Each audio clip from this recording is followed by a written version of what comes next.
Hi friends, good morning. I welcome you on Smart Bin. Smart Bin channel पे आपका स्वागत है। इस चैनल पे आपको Excel, Word, PowerPoint, mind control, insurance और मोटिवेशन से रिलेटेड वीडियोस मिलेंगे। मेरा आपसे रिक्वेस्ट है कि आप मेरे इस चैनल को सब्सक्राइब करिए, इसके कंटेंट को अपने दोस्तों के साथ शेयर करिए, मेरे वीडियोस को लाइक करिए और अपने कमेंट्स दीजिए ताकि हौसला अफजाई हो सके। आइए आज एक नए टॉपिक पे आपको लेके चलता हूं। मैं एक जगह ट्रेनिंग दे रहा था जहां मैंने एक फंड की परफॉर्मेंस को अपने पार्टिसिपेंट से शेयर किया था। तो मेरे पार्टिसिपेंट ने मुझसे जवाब किया कि जब शेयर बाजार में एक खास अवधि में 12% ही बढ़त हुई है तो आपके फंड में 17% की बढ़त कैसे हो गई। ये कैसे पॉसिबल है कि आपका फंड मार्केट के 12% की जगह 17% बढ़ गया। मुझे लगता है कि कोई गड़बड़ झाला है। ये फिगर्स या तो गलत हैं या आपने बदल दिए हैं। संतोषजनक नहीं है ये, और ना ही ये तर्क संगत लगता है। और जब तक मुझे ये चीजें संतोषजनक नहीं लगेंगी और मुझे भरोसा कैसे होगा इस चीज के ऊपर, और जब तक मुझे ही भरोसा नहीं होगा तो मैं इसे कैसे बेच पाऊंगा। तो आइए मैंने उसके लिए जो उत्तर तैयार किया है उसको आपसे साझा कर। मैं यहां पे गया, मैंने यहां से डेटा उठाया। ये उस कंपनी का वेब पेज है।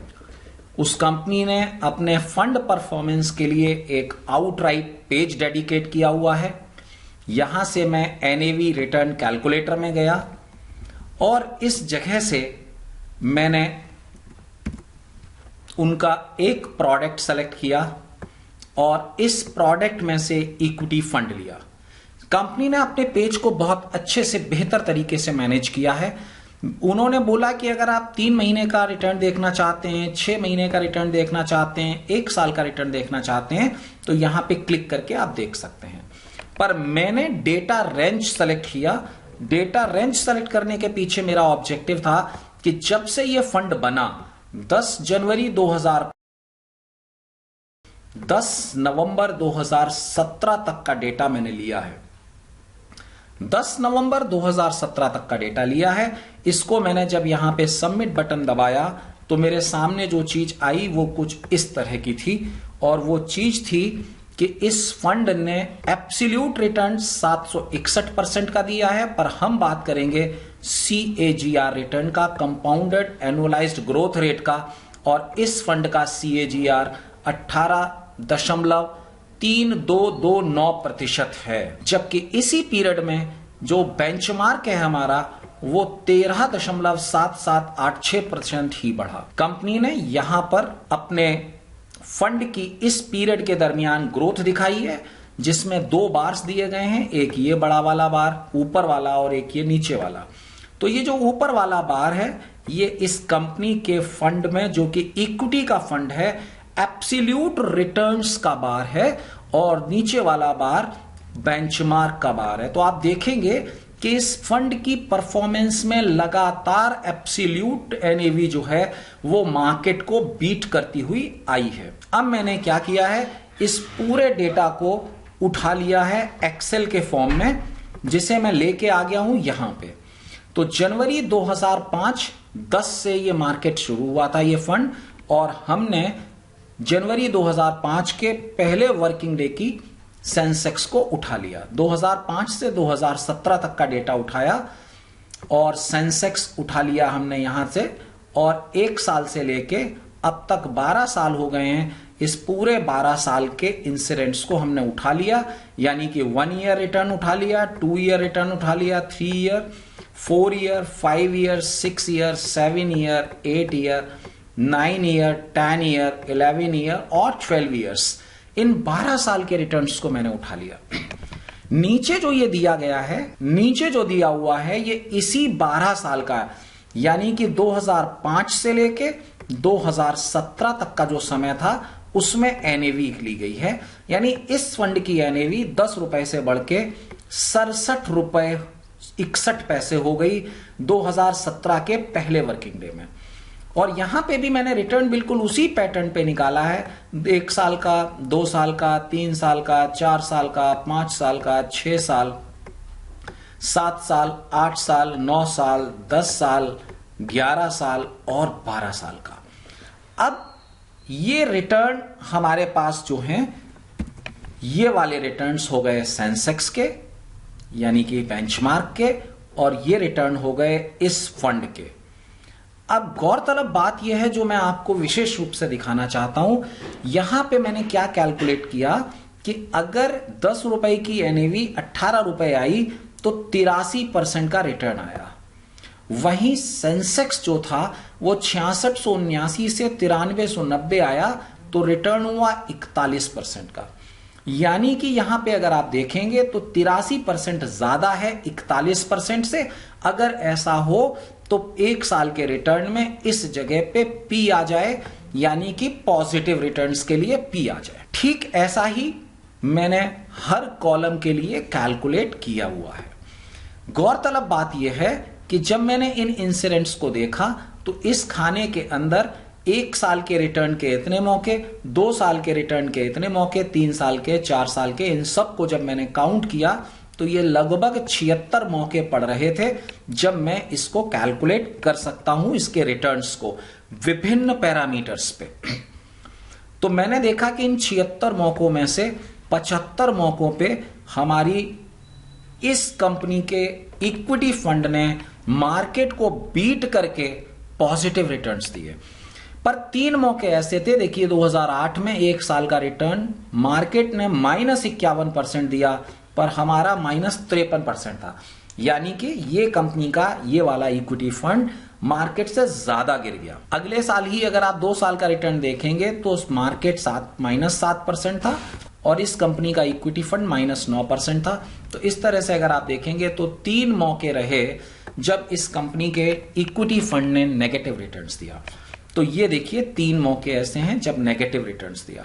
तो कुल मिला के जब आप इस चीज को देखेंगे तो आप पाएंगे कि 96% संभावना है कि ये कंपनी का इक्विटी फंड मार्केट को बीट करेगा। ये स्टैटिस्टिकल डेटा से मैं अपने उस पार्टिसिपेंट के लिए ये बताना चाहता हूं कि ये सच है कि इस मार्केट ने, फिगर्स से बताना चाहता हूं कि इस कंपनी के इक्विटी फंड ने मार्केट को डेफिनेटली बीट किया है। और बीट ही नहीं किया, 12 साल का रिटर्न मार्केट का 12% है और यहां पे ये रिटर्न 17% है। इन दोनों फिगर्स को अगर मैं लेके चलूं और अगर मैं दशमलव के आगे तक लेके चलूं तो आप देखेंगे कि ये फंड 12.21% और 17.27%, यानी मोटा मोटा अगर आप देखेंगे तो लगभग 5.5% CAGR का डिफरेंस है 5% का, यानी कि औसत 5% का डिफरेंस रहा है फंड की परफॉर्मेंस में हर साल, यानी 12 साल तक हर साल औसत डिफरेंस 5.05% ज्यादा दिया है इस कंपनी के इक्विटी फंड ने। अब सवाल एक और उठता है कि जब मार्केट परफॉर्म नहीं कर रहा तो इस कंपनी के फंड ने परफॉर्मेंस कैसे दिया। आइए उसे हम देख लेते हैं। यहां पे देखिए, ये मैं एक एग्जांपल लेके चला हूं जहां पे मैं ये बताने की कोशिश कर रहा हूं कि एक यूनिट के रेट 100, 110 और 90 इन्हीं में फ्लक्चुएट करते रहे। यानी कि 100 रुपए से स्टार्ट हुए, ऊपर गया तो 110, नीचे गया तो 90।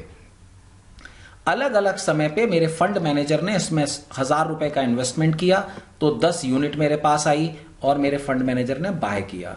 जैसे ही ये 110 टच किया, मेरे फंड मैनेजर ने इसको सेल कर दिया और 1100 रुपए उसने कमा लिए। जब मार्केट दोबारा से 100 रुपए आया तो मेरे फंड मैनेजर ने इसको होल्ड किया, पर जैसे ही मार्केट 90 रुपए आया, मेरे फंड मैनेजर ने 1000 रुपए ये और 1100 रुपए ये लगा के दोबारा से इन्वेस्ट किया 90 रुपए पे और 23.33 ग्राम 33 यूनिट्स उसको मिल गए। ठीक इसी तरह से लगातार अगर आप देखेंगे तो 110 पे उसने ये बेचा तो उसके हाथ में इतने पैसे आ गए। गौर करिएगा, निवेश राशि इस जगह पे अगर आप देखेंगे तो वो है 1100 रुपए और 1000, यानी 2100 रुपए। पर वास्तविक निवेश राशि अगर आप देखेंगे तो वो है 1000 रुपए और 1000 रुपए। 2000 रुपए से 2566 रुपए उस व्यक्ति ने पैदा कर लिए। उसके बाद जैसे ही ये मार्केट 100 रुपए पे आया, उसने फिर से 1000 रुपए और ये रुपए लगा के 38 यूनिट्स खरीदे और उनको जब उसने सेल किया तो पता लगा 38 यूनिट्स उसने 110 के भाव पे जब सेल किए तो मालूम पड़ा कि 4200 रुपए आए। इस तरह से अगर आप देखेंगे तो मेरे फंड मैनेजर ने इस पूरे उसमें 6,000 रुपए यानी कि 1, 2, 3, 4, 5 और 6,000 रुपए का निवेश किया और कुल लागत जो उसको मिली वो मिली, उसकी जो टोटल वैल्यू उसने कमाई उससे 8,500 रुपए कमाई।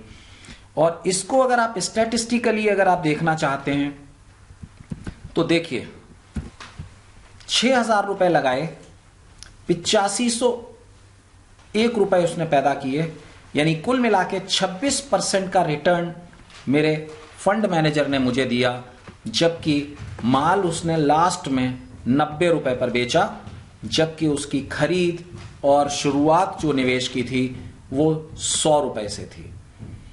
तो ये जब किसी भी इंश्योरेंस कंपनी का आप कोई भी फंड लेते हैं तो वहां पे उस फंड को मैनेज करने के लिए एक फंड मैनेजर रहता है जो बाजार की गति को काफी हद तक समझने की समझ रखता है और उसको काफी हद तक उसके मूवमेंट को समझता है। आशा करता हूं इन दोनों एग्जाम्पल से आपको दो चीजें क्लियर हो गई होंगी। पहला तो ये कि मार्केट में अगर आप फंड मैनेजर को पैसा देते हैं तो वो आपके पैसे को न्यूनतम लगा के अधिकतम रिटर्न आपको देता है।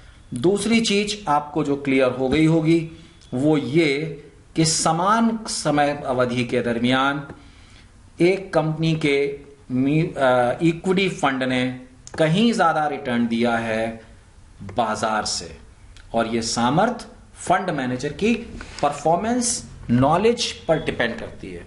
आशा करता हूं कि आपको ये जानकारी आपके यूलिप प्लान्स को बेचने में मदद करेगी। साथ में मैं आशा करता हूं कि आप अब ज्यादा कॉन्फिडेंट होंगे कि यूलिप प्लान में आपके कस्टमर का पैसा अगर लगता है तो वो किसी तरह का कोई नुकसान नहीं होता है। आपको अगर और जानकारी चाहिए तो कृपया मुझे कमेंट बॉक्स में लिखें।